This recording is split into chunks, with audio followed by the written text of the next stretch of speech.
great historian Eric Hobsbawm in London told me a couple of years ago that it's urgent to protest against forgetting, and obviously memory is a very important part of curating. It's exciting for me to be for the first time in South Africa. I'm very grateful to Indaba, and I thought to begin with the beginning, I wanted to begin really with my first dialogue I had with a South African artist, who is the late Ernest Mancoba. And I saw that it was a girl. And my mother, Ernest Mancoba talks about his exile as a South African artist. I was a little boy. How is it that you cannot give me a brother who will play with me when my comrades are not with me and I can't find anybody to play with?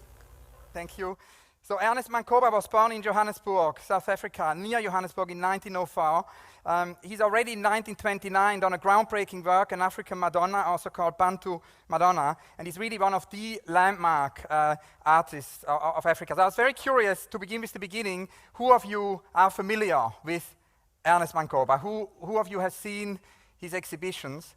Because this is actually really urgent, because there haven't been any exhibitions of his work recently. And this sort of whole idea of memory, Mancoba left South Africa in 1938, studied at the École des Arts Décoratifs, and became the first African artist to be part of a Western movement, actually of the Cobra group. In 1942, he married the artist Sonia Ferlo, and it took 56 years abroad until in 1994 he actually returned to South Africa to attend the opening of his exhibition Hand in Hand, a retrospective, and that's now almost 20 years ago.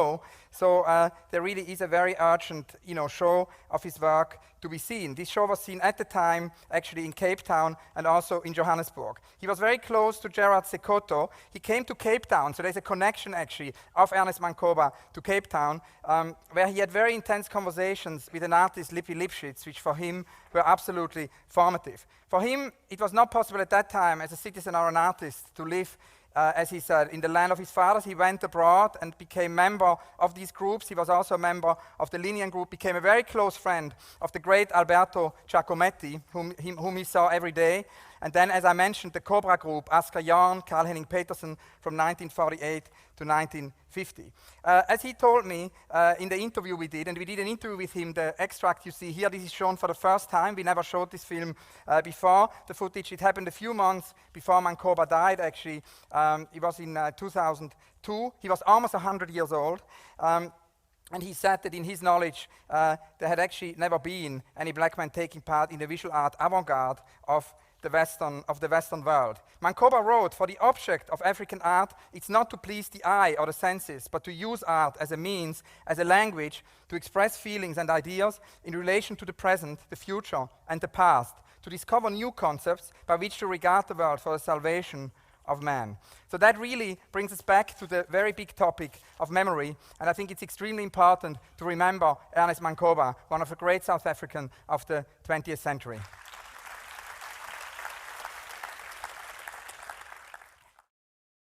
And that leads us to the topic of today.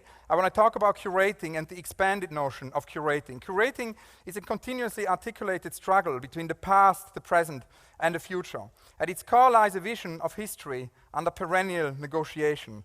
Only through a thorough knowledge of the field's past, however, is real negotiation possible. For all of the recorded history, human beings have engaged in artistic activity, from sculpture and sites of veneration to cave paintings. But the way in which these impulses have been recorded and preserved is largely invisible to us. The history of curating is largely the history of exhibitions. So far, both have received much less notice than the artworks and artifacts that they display. But the field is beginning to receive nuanced historical study. I was, for example, very glad to hear today that a project is on its way here in South Africa to remember the pivotal second Johannesburg Biennale, one of the most important exhibitions of the late 20th century, curated by Okwi and Weso, which archive was completely destroyed, and there are now is an initiative to actually remember this exhibition. As the art historian Dorothea von Hantelmann writes, the emergence of the curator is related to the development of the modern democratic form of culture and society. Similar to the evolution of the artist, who since antiquity and far into the 18th century was a craftsman before slowly advancing to a creative genius, the curator, equally driven by thrusts of increasing individualization taking place in society, ascended from being someone who is primarily in service of something, in service of art history, in service of the institution, the artist, to becoming a producer of meaning who endows his or her exhibition with a personal style and vision, and therefore makes it possible to identify the exhibition as the work of a specific individual. And that obviously raises the question about the role of curating. Curating is filtering, curating is enabling, it's synthesizing, it's framing, and it's, as mentioned in the context of Mancoba, also remembering. So it goes far beyond this idea of no longer just filling the space with objects, and it is a much, much broader notion. However, one thing which never changed is the idea really that curating follows art. I've always believed that the curator follows the artist, and that's why these conversations, everything starts with conversations with artists. So if there is today an expanded notion of curating, it's because there has been for quite some time an expanded notion of art. Already in the 1960s, Joseph Beuys talked about the expanded notion of art, an expanded practice which he called social sculpture. And obviously, after now almost 5 decades of expanded art practices, it's high time that curating catches up and that there is an expanded notion of curating. And that leads us to another pioneer. I'd like to begin the lecture with these memory chapters, and then I will end with the future. And that is Edouard Glissant. Edouard Glissant, it's spelled Glissant, is for me one of the most important thinkers of the 20th century, and I think it's very, very urgent that every designer, every artist, every architect reads his, and of course every curator reads his work now, because it's a real toolbox for our time. Foucault once said that books can be toolboxes to actually produce reality. And Glissant's whole oeuvre, and we can maybe see in the next slide, in one of the drawings he once emailed me, his whole idea of the archipelago. Glissant's work is a toolbox because he really very early thought about this idea, what it means to be an artist, to be a writer, to be a novelist, to be a poet, to be a curator in an age of extreme globalization. And if we want it or not, in our time we're living, it's not the first time we're living globalization. There have been many previous periods of globalization, but this is one of the most extreme, most hardcore moments of globalization there has ever been. And so Glissant says no field is basically outside this. We are all in the middle of this. So there are different possibilities of how to cope with it. One possibility, he says, is to reject this global dialogue and to just retire in a kind of a local dialogue. And that obviously is a great loss because we lose this possibility which we have today of having a truly global dialogue. Yet the second possibility is to embrace globalization blindly, and that is as dangerous because that means basically that we somehow succumb to homogenizing forces of globalization and that difference more and more disappears. Hence, Glissant's idea, the idea of mondialité. Mondialité, we can't really translate it into English. It would be something like mondiality. It's an idea of a global dialogue which produces difference instead of a annihilating difference. The second point Glissant makes is the idea of the archipelago. The archipelago, because he obviously, being from Martinique, the island of Martinique, and being so instrumental in forming notions of creolization, was very inspired by the Antillean archipelago, which you see here. These many, many islands where there is actually no center, but there is a string of different islands. There is a polyphony of many different islands, and actually an exchange that takes place between these islands, which allows them actually to preserve their own identity. Here a quote of Edouard Glissant, and then I will stop quoting, because Paul Chan says we shouldn't quote permanently, so this will be my last quote for today. The American archipelagos, says Glissant, are extremely important because it was in these islands that the idea of creolization, that is the blend of cultures, was most brilliantly fulfilled. Continents reject mixings, whereas archipelagic thought makes it possible to say that neither each person's identity nor the collective identity are fixed and established once and for all. I can change through exchange with the other without losing or diluting my sense of self. And it is archipelagic thought that teaches us this. And that really is the background for this drawing which you see here. What makes Glissant also so relevant for our time is that he has actually been thinking very intensely about what could be a museum for the 21st century, an archipelago museum which would not be a continent. It would accordingly have housed not a synthesis serving to standardize, but a network of interrelationship between various traditions and also various backgrounds. And that really is his big unrealized project, a museum being an archipelago museum for Martinique. And based on this unrealized museum, for me, I read Edouard Glissant every day when I wake up in the morning. I read like 15 minutes, and it's something I think which is very important. We live in a time where we don't have that many rituals, and so we need to invent these rituals on a kind of a daily basis. And so for me, when I wake up, the 50 minutes of Glissant are the kind of first ritual of the day. Another ritual is to buy at least a book every day. Many, many more rituals will follow. And that leads us also to my first exhibition, the exhibition in the kitchen called World Soup.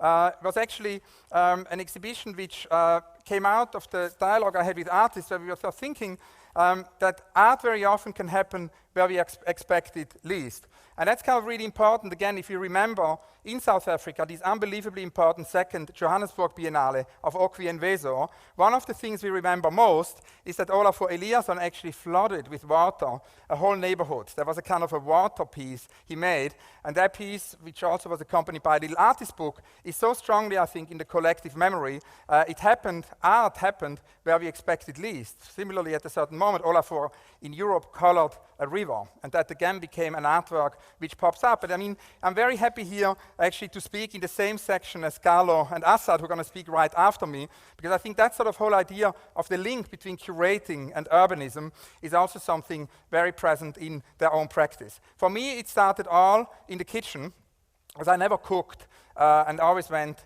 to coffee shops and restaurants, so I had lots of books in the kitchen. So the artists Fischli Weiss and Christian Boltanski thought they wanted to liberate my kitchen of the books, and they had this idea to install this gigantic kitchen altar in the kitchen, which marked my curatorial debut. It lasted 3 months, and it was visited by 29 people, so it was a rather intimate show, and then it developed into a kind of a rumor.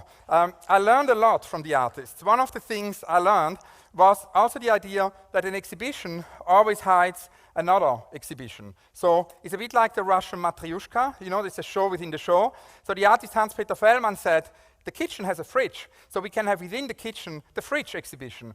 So he actually asked me to empty the fridge, and in the fridge there were these feathers and eggs, and it became a display feature. So the kitchen show, the fridge show. And that sort of whole idea of an experience also, because we think today museums are bigger and bigger, but it's important also that there is experience of intimacy, this experience that we can actually be with art in a very intimate context. So for me, ever since the kitchen, I've continued to do these house museum exhibitions where artists produce intimate work which they wouldn't produce otherwise. So here, for example, Dominique González-Förster in the Lorca house, Rivane Neuenschwander, the typewriter. This is the famous writer Federico Garcia Lorca in Granada, Gilbert and George in bed with Lorca. So basically a whole series of interventions in this house. Or here, Rivane Neuenschwander covering the bed with all the birds who live in the park nearby. So it also becomes a portrait of a house. Or under the bed, there was a theater by Bestui Vivis, where basically one of the plays of Lorca was, incarnated by these small little insects.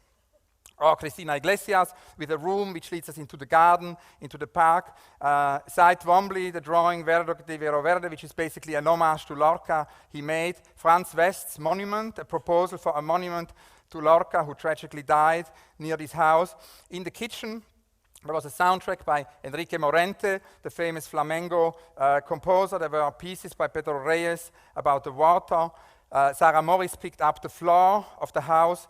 Kushonga, in a different scale, remade the suit of Federico Garcia Lorca. So you can see the house of actually someone who had died, and Lorca had not lived in this house for many decades, became again active. The memory became active, and that's a sort of an ongoing series, and it's part of this idea of expanded notion of curating, to do shows in museum where otherwise you wouldn't have contemporary show, and to find unusual locations of show. And obviously completely different notion is to go into the city and actually curate beyond the museum space into the urban space. So here, for example, the billboard of Rikrit Tiravanija and now in Ramanschei for the secession in Vienna. And for me, starting in the kitchen, I mean, Switzerland is a landlocked country without access to the sea, circumscribed by the Alps. Its geographical situation is quite insular, and there are quite a lot of hurdles, to the nations which surround it. However, there are lots of crossroads. There are many languages, so I learned many languages and kind of got ready to leave, to move to a big city.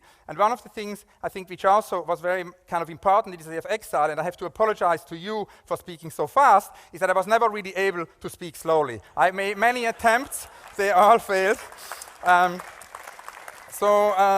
Anyhow, and the weird thing is, growing up in Switzerland, people always said, you speak so fast, you should go to Germany, you should go to Italy. That's what people speak very fast, and that's exactly what I did.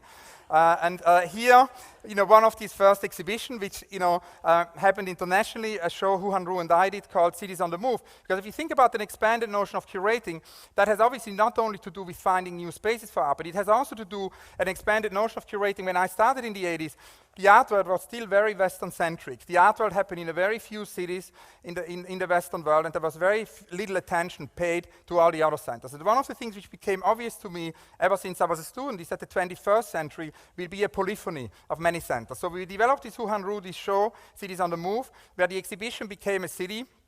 Here you see the version with an exhibition design by Rem Koolhaas and Ole Sharon for the Hayward in London, with Jen Zen's big sculpture going through all the space. It was really this idea that the exhibition became a performative space. Shigeru Ban built a pavilion. It started also this whole idea of starting a dialogue with architecture, because being an art curator, I felt more and more important what it would actually mean to curate architecture, to curate science, to curate music, and that these skills and also this whole repertoire and expertise there is in the art world of curating could actually be applied to other fields, and as we will discuss later, also to the field of design. Here, another view into this exhibition designed by Rem Koolhaas and Ole Sharon, where the exhibition really becomes a performative space. Here, the architect Cedric Price, in collaboration with Surasi Kusalwong, in a whole participatory area on the top floor. Back to Museum in Progress, you saw the billboards at the beginning. One of the things which was very important for me was the encounter with Joseph Ortner and Katrin Messner, who founded this museum called Museum in Progress. And you can see the archive on their website, www.mip for museuminprogress.at. And the late Joseph Ortner had really a vision to carry the museum out of the gallery. And that leads us to Alighiero Boetti. Alighiero Boetti, the great Italian artist, conceptual artist, a visionary artist. And when I met him as a student, again, it's a conversation with an artist which triggered it all. He said, it's very unfortunate that as an artist, he's always invited to do the same things. He's invited to do a museum exhibition, a gallery exhibition, a biennale, maybe sometimes, a documenta, but he has a desire to do many, many different things. And I think that is true for all kinds of practitioners. It's also true for designers, it's also true for architects. There's a very limited number of things, in which most of the commissions and most of the projects always fall. And many of the other projects which don't fall in any of these boxes kind of remain unrealized. So Boetti said to me, he said, basically, that could be your job. You could start to talk to artists about their unrealized projects, about their dreams, and try to make them happen. Start to think what doesn't fit in any of these boxes. So I said to Boetti, it's a great idea, what is your unrealized project? And it was the first time I asked this question. And he basically said his dream was to realize an exhibition on all the airplanes of an airline. So that basically the exhibition would be like a planetary carpet. And he wanted to design these puzzles with blue skies and many, many airplanes. And these puzzles were then produced, and with Museum in Progress, we made his dream happen in many 10,000s of copies. And you can find them obviously today in hundreds of cities, because people carried them home, they carried them to the destination. You can find them today in bookshops, in archives, on flea markets, in galleries. It created a completely other network of art, how art could be distributed, than through the regular channels of distribution. Another example of such a Museum in Progress project is the Billboard project. Computer-aided large-scale images. I mean, we have all over the world buildings under constructions which are covered with kind of ugly temporary images. So why not use these spaces for art? So we asked, for example, for the Kunsthalle in Vienna, artists here, Douglas Gordon, Cinema is Dead, Raise the Dead, and Urban Graffiti, to use this technique of the computer-aided large-scale image. This is the opera in Vienna. And one of the things which is interesting is that very often, when we go to the opera, we sit in front of this iron curtain, and that could be a great space for art, because hundreds of thousands of people every year spend hours and hours, staring at this space. So we started this commission once a year with Museum in Progress, where we ask a contemporary artist to do the iron curtain, always for 1 year, so it's like an exhibition. And here, the most recent one, which is by the artist Cy Twombly, it's one of his last works he did, is that he realized this curtain for the Vienna Opera. So all of these are unexpected places where art can happen. We can go from the extremely small, from the kitchen, to the extremely big. When I moved in 2006 to London, and Julia Peyton-Jones and I started our collaboration to co-direct the Serpentine Gallery, the idea was actually to use Battersea Power Station. Battersea Power Station had always been our favorite building. It stands empty in London, and it had never really been used for art. It was a lot used for pop concerts, but not really for art. So we felt it would be a great place to start our China Power Station, so we arranged with artists the availability of bicycles, because there were kilometers and kilometers to cross.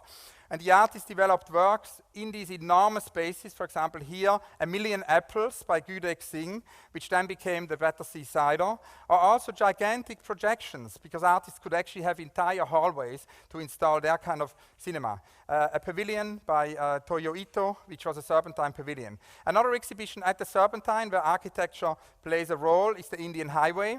Here, with architect Nikolaus Hirsch, a display feature how to actually install the painting on the facade so that they become like public billboards. It was a retrospective of the Indian painter M.F. Hussain, here with a wall painting of N.S. Harsha.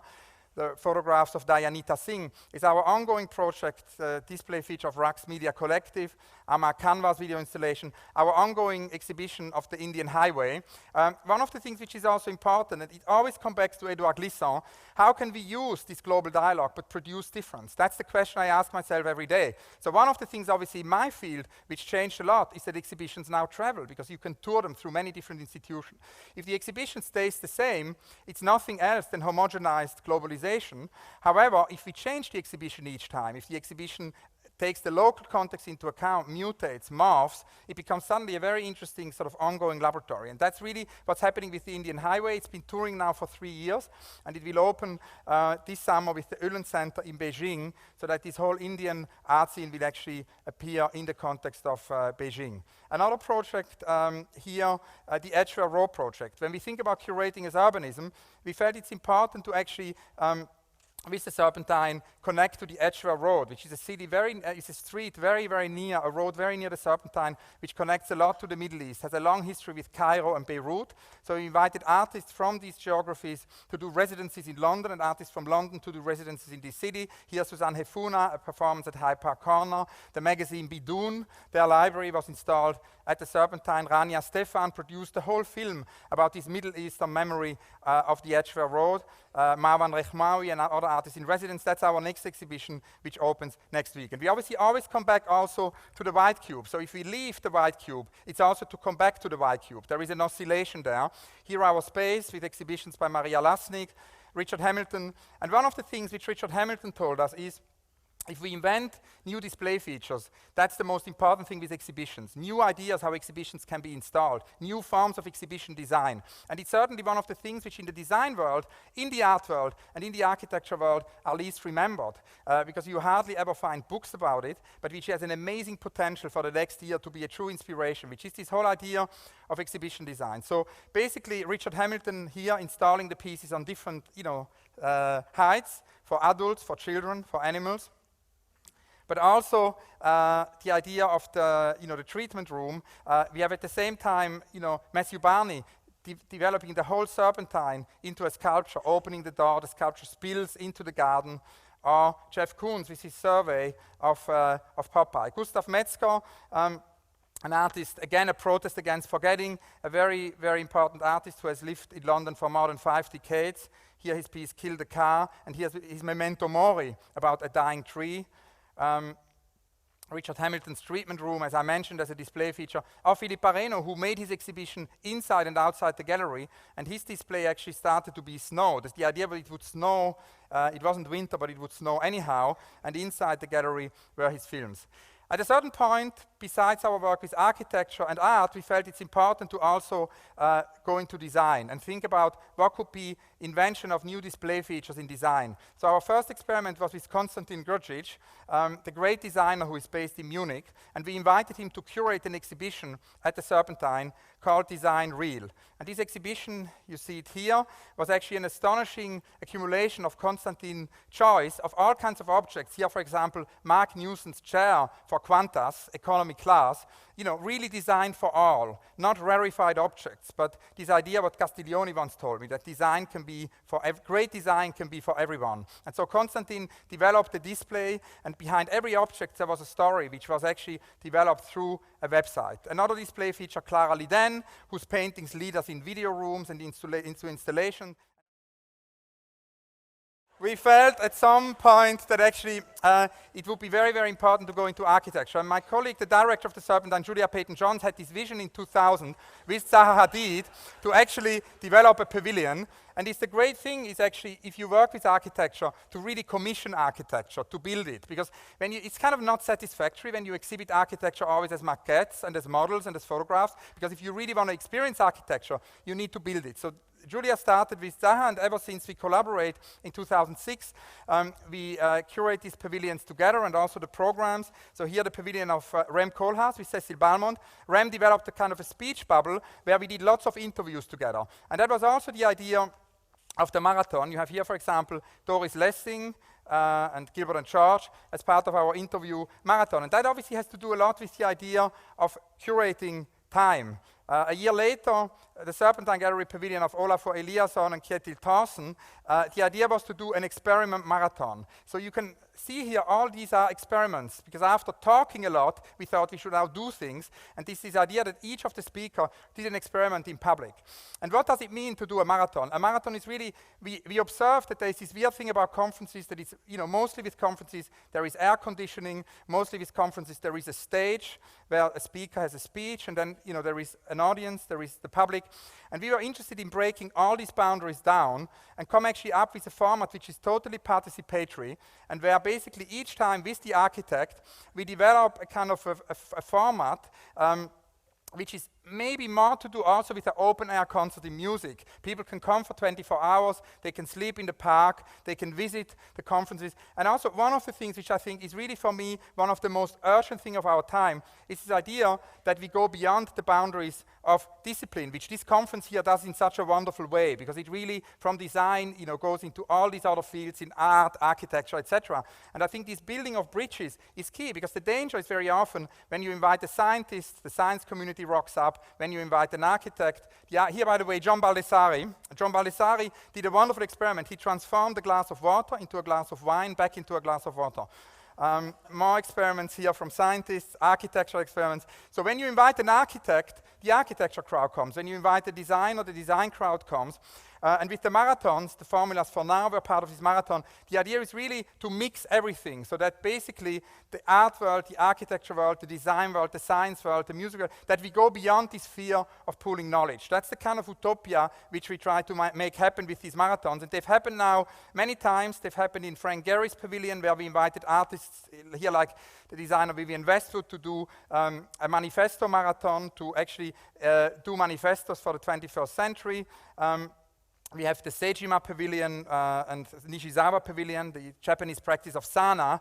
In their pavilion happened a poetry marathon, and you can see here, these pavilions are each year totally different. Jean Nouvel's pavilion became a place where people played ping pong, was a very participatory ground, and there we did actually a marathon about maps, which here with Luigi Ontani connected the pavilion, and with Ethel Adnan and her maps, to connected them to the Royal Geographic Society. And obviously map making is another theme. Here you have Aaron Coblin, who is also speaking here in Cape Town. And map making is one of the key themes, bringing together the world of the digital, the world of the analog, artists, architects, scientists. They all have somehow, they're all map makers. No? So through the maps, we brought all these different people together. Last year's pavilion, we invited Peter Zumthor to do the pavilion, and Piet Oudolf to do the garden. So it was almost like a sort of a monastery situation, and in this garden here, David Hockney's depiction. David Hockney painted the pavilion, and we had actually Dan Graham here, Richard Sennett. We had a marathon which was very much about this idea of gardens for the 21st century. Again, the digital garden, no? Because the internet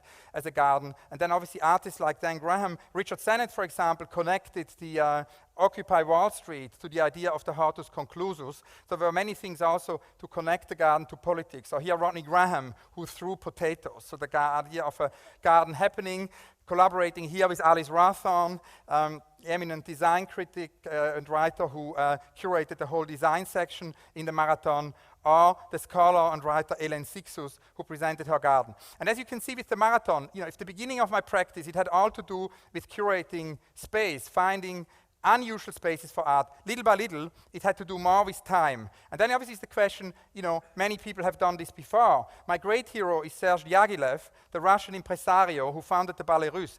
He was like I was, an art curator at the beginning. He curated exhibitions about portraiture in the early 20th century, and then at some point discovered ballet to actually a possibility to bring all the great practitioners of his time together. He founded the Russian ballet. He brought together composers like Stravinsky, artists like Picasso, and he asked them to do a kind of a Gesamtkunstwerk. Similarly to that, Cedric Price, the late English architect, invented the idea of the Fun Palace as a kind of a Gesamtkunstwerk. He wanted to do a structure where one could curate time, the fourth dimension. And so that led from the marathons, which are already a kind of a curated time exhibition, to Tempo del Postino, which was my first opera, which we curated with Philippe Pareno. And the idea really of Tempo del Postino is that artists are given time and not space. So each artist had 50 minutes. It started with a ventriloquist by Philippe Pareno, went then to a piano piece, and there's obviously a long history of art. Here Carsten Höller with his glasses, the monsters of Pierre Huyghe. There's a long history of art's engagement with time. In the Renaissance, you have the depiction of the Stations of the Cross. In Cubism, you have the concept of the fourth dimension. You have John Cage, who called Robert Rauschenberg's white paintings clocks of the room. You have the Zero Group. You have Marina Abramovic. There's a long history of artists, engaging with time. And this group show was really the idea of a kind of a Gesamtkunstwerk, Tiravanija with Arthur Lindsay, where an evening-filling program in the Manchester International Festival and then in the theatre in Basel, together with Art Basel and also the Bayerler Foundation, this thing was somehow brought together. Now, obviously, here we have Olafur Eliasson mirroring the whole space, the orchestra picking up the sound, Tacita Dean's homage to the late John Cage, who collaborated with her in reactivating the idea of science. Fischli Weiss with their Ratte und Bär, the rat and bear piece, which happened in Basel. And then obviously many of the artists used the orchestra. So these are all projects which have happened. But obviously for every project which has happened, and that's something which is true I think in every practice, there's a lot of unrealized projects. And that leads us to the very beginning with Alighiero Boetti, because he said I should focus on unrealized projects. And ever since, I've asked every day artists when I meet them, what is your dream? And I started to archive this dream. So I've got so far more than 3,000 of this project, and my key, sort of project is obviously to make these projects happen, little by little, to make them realized. Here you have, for example, Alighiero Boetti, his infinite column. It's a very high column, a bit like Brancusi for a tree. Many artists have obviously lists of projects, like here the Fluxus artist, Alison Knowles, or here many of the unrealized projects of Carsten Höller involving animals, etc. We have also projects, actually, most of the projects of artists are too big to be realized. Here is an exception. Sildo Mireles wants to exhibit this tiny, tiny little sculpture in a gigantic museum, which otherwise is entirely empty. So that has actually remained unrealized because it's too small. Many other projects, involve extraterrestrial works by artists, projects for the moon, etc., etc. So this is the archive of the unbuilt roads. We're working now on a website. Here, Gilbert and George, a living sculpture they wanted to do, which remained unrealized. Huang Yongping, a Chinese piece with a gathering of all kinds of animals in his labyrinth. Ilya Kabakov's unbuilt Utopia installation. So these are not, in this sense, unrealizable projects. Most of these projects are actually concrete utopias, and I hope we can make them all happen. Thank you very much.